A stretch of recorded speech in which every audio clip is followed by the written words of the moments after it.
ये बहुत ही निंदनीय है, जिसकी पीड़ा कांग्रेस पार्टी को तो है ही है, यहाँ बैठे तमाम नेताओं को तो है ही है।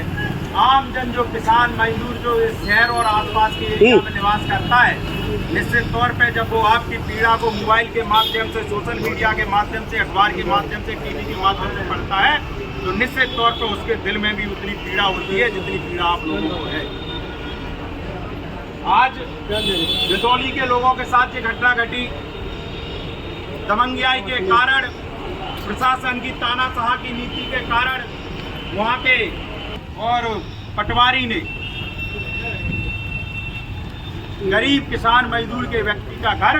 अपने रंगदारी के चलते ढहा दिया। बरसात का टाइम है, किसी को राइट नहीं है कि ऐसे बरसात के मौसम में किसी की छत को उजाड़ा जाए, उसका घर परिवार ऐसी बरसात में कहाँ रहेगा। यदि आपको जगह गांव का जो अंचल है 447 ग्राम पंचायतें जो भिंड जिले में आती हैं, निश्चित तौर पे उसमें 90% जो मकान बने हैं वो आबादी वाले क्षेत्र में बने हैं। लेकिन उसके बावजूद भी बदले की भावना से जिस प्रकार से लोगों के साथ अन्याय हो रहा है, ये हम लोगों को बड़ा सोचने का विषय है। और यदि हम सब लोग यह सोचकर घर में शांत बैठ गए कि समस्या रिदौली के गांव के लोगों की है, अगर ये सोचकर बैठ गए कि रोड की समस्या मीसा के गांव के लोगों की है, यदि हम ये सोच के बैठ गए कि फलाने व्यक्ति के अन्याय तो फलाने व्यक्ति के साथ हुआ है, तो ये बात आप अपने जहन में रख लेना। ये लड़ाई कोई रिदौली गांव के लोगों के लिए नहीं लड़ रही, ये लड़ाई कोई मीसा गांव के लोगों के लिए नहीं लड़ रहे हैं, खरका परा जवासा गांव के लोगों के लिए नहीं लड़ रहे। ये लड़ाई हम लोग अन्याय के विरोध में लड़ रहे हैं और एक परिवार जो पीड़ित परिवार है उसको न्याय दिलाने के लिए लड़ रहे हैं। यदि आज हम सब लोगों ने सोचा कि हम लोग आ गए, भाई मानसी भाई ने हमें देख लिए, इनने हमें बुलाया, हम आ गए और आज हम यहाँ से चले गए, तो निश्चित ये बात भी अपने जहन में रख लेना क्योंकि कल बारी आपकी आएगी। और जब कल बारी आपकी आएगी तो निश्चित तौर पे आज जिन लोगों के साथ अन्याय होगा, यदि उनके साथ आप ताकत के साथ खड़े नहीं हुए तो आने वाले समय में तुम्हारे साथ भी खड़ा होने वाला कोई दिखाई नहीं देगा। इसलिए मैं कहना चाहता हूँ कि यदि तानाशाह सरकार हम दमनकारी नीति पे उतर आई है और जो यहाँ प्रशासन के अधिकारी हैं, लोग अधिकारियों को न्याय का देवता कहते हैं, आपसे उम्मीद की न्याय की गुहार लेके आते हैं, मैं आप लोगों से कहना चाहता हूँ यदि आप लोगों की मंशा अन्याय करने की है, यदि यह न्याय की कुर्सी पर बैठा व्यक्ति है, यदि आप और हम लोगों पे अन्याय करेगा तो निश्चित तौर पे ये बात मैं मान सकता हूँ कि हम लोग जो लोग जनसत्ता के दम पर जो आंदोलन करेंगे वो तो करेंगे ही, लेकिन ऊपर वाला बैठा हुआ व्यक्ति भी आप लोगों के साथ न्याय करेगा और आप जो लोग अन्याय हम लोगों के साथ कर रहे हैं उसकी सजा भी आप लोगों को भुगतनी पड़ेगी। ये बात मैं यहाँ के कलेक्टर महोदय, एसडीएम महोदय, एडीएम महोदय और जिला प्रशासन को और मैं ये कहना चाहता हूँ, आज यहाँ सारे लोग बैठे हैं, इस बात को भी मुझे कहने में कोई संशय नहीं है कि मान सिंह कुशवाहा के कदम इस जगह से जब हटेंगे, जब इन लोगों को न्याय मिल जाएगा, हम लोग प्राण दे सकते हैं। अगर किसी को कोई तकलीफ है, प्रशासन के लोगों को कोई पीड़ा है, तो निश्चित तौर पर जैसा अन्याय यदि इन लोगों के साथ हो रहा है तो उस न्याय की श्रेणी में भी खड़े होने का वैसा ही अन्याय मेरे साथ भी करिए, लेकिन मैं तब तक हटूंगा नहीं जब तक इन लोगों को न्याय नहीं। कैसा माहौल पैदा हो गया, मैंने अपनी इस उम्र में कई सरकारें बनते देखी हैं, कई सरकारें बिगड़ती देखी हैं, कई विधायकों को बनते देखा है, कई विधायकों को बिगड़ते देखा है। जिन कोठियों पे हजारों लाखों लोगों की लाइन लगती थी, उन कोठियों को सुनसारों वीरान होते देखा है। लेकिन आज राजनीति का पूरा परिदृश्य बदल गया। जो अधिकारी कर्मचारी होते थे, जो न्याय करने की परिभाषा अपने जहन में रखते थे, उनका सोच का नजरिया बदल गया। अरे आप लोगों ने लाखों किताबें पढ़ी, हजारों पन्ने पढ़े, लाखों पन्ने पढ़े, हजारों किताबें पढ़ी,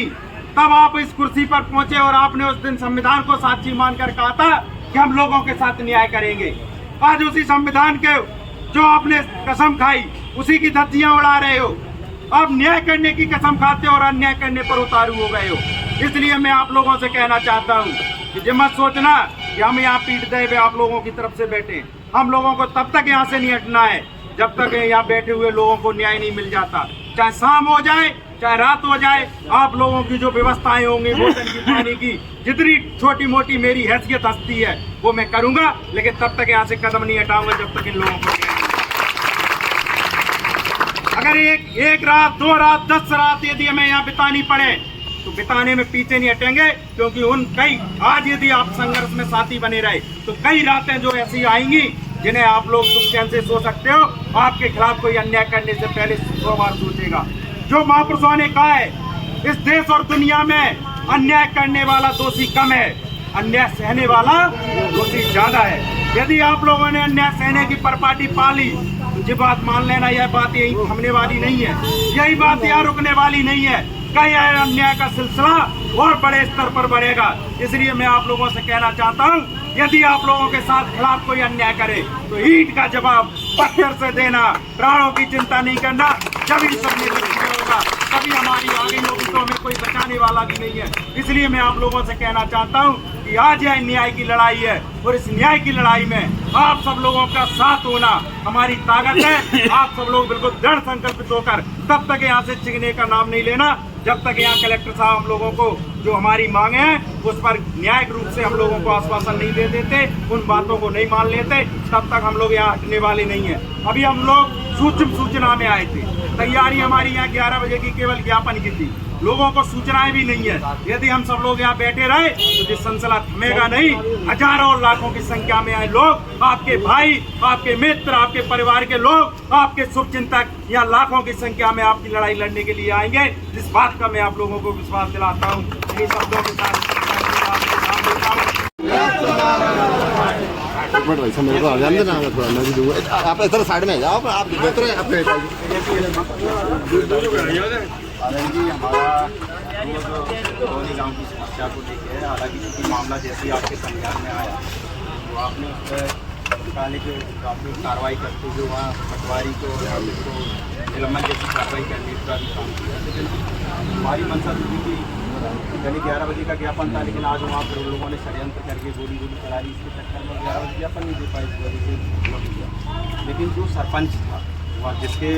पूरे षड्यंत्र के कारण ये घटना घटी, तो उसके खिलाफ तो हम चाह रहे हैं कि निलंबन जैसी कार्रवाई सरपंच के खिलाफ हो। दूसरी बात यह है, जैसे बरसात के मौसम में इन लोगों का जो घर गिराने का जो काम किया है, जैसे बरसात के समय जो लोग कहाँ रहेंगे उसकी क्षतिपूर्ति कैसे हो। अभी तो केवल ये था कि उनने जो गलत काम किया पटवारी, उनके खिलाफ कार्रवाई हो गई, लेकिन इन लोगों की पूर्ति जो मकान गिरा है उसकी भरपाई कहाँ से होगी। तो मेरा जो था कि इन्हें मुआवजा राशि के तौर पर कुछ आपकी ओर से सहयोग हो जाए और उन लोगों के खिलाफ जिन लोगों ने ऐसा कृत्य किया भविष्य में ऐसे बिगड़ आपके संज्ञान, बिगड़ आपके विश्वास लिए तो अधिकारी ऐसे दोबारा पुनरावृत्ति नहीं करे, तो ऐसे अधिकारियों के खिलाफ अपराध पंजीबद्ध भी होना चाहिए। जो मेरा आपसे आग्रह है, उन लोगों के खिलाफ आप अपराध पंजीबद्ध करा दीजिए और सरपंच के खिलाफ उसको नोटिस हटाने की भी कार्रवाई करने का करें, ऐसा हमारा आपसे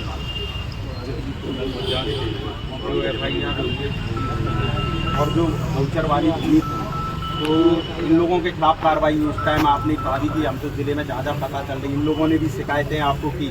लेकिन जिस दोहरी नीति हमें समझ में नहीं आता कि एक गांव में 2 इंसान हैं और वही एक जैसा मामला एक के खिलाफ कार्रवाई हो जाती है, दूसरे के खिलाफ कार्रवाई नहीं होती। आप तो न्यायिक कुर्सी पर बैठे हैं, आपको तो यहाँ कलेक्टर हैं, यहाँ के दूसरे ज़िले में जाएंगे वहाँ भी कलेक्टर कहलाएंगे, लेकिन निश्चित तौर पर न्यायिक कुर्सी पर बैठ के आपको लोग न्याय की उम्मीद से देख रहे हैं। अब न्याय पर कुर्सी पर बैठने वाला इंसान की ओर से यदि अन्याय जैसा लोग महसूस करने लगे तो ये तो भिंड जिले के लिए भी सही नहीं है, संवैधानिक व्यवस्थाओं के लिए भी।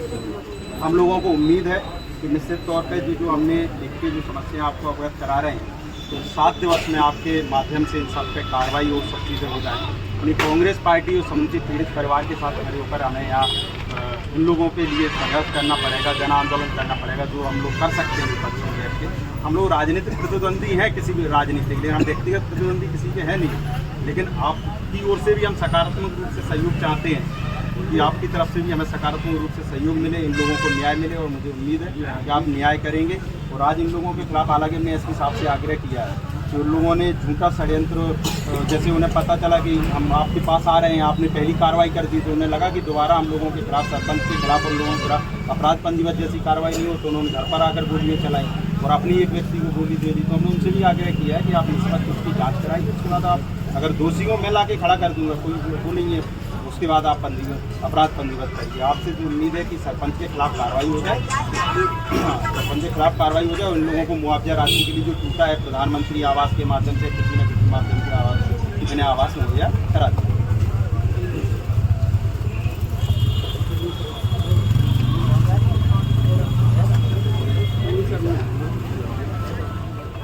मीशा में वैसे तो आपने उसमें सब टीम बनाई दी थी, तो उसको मीशा वाला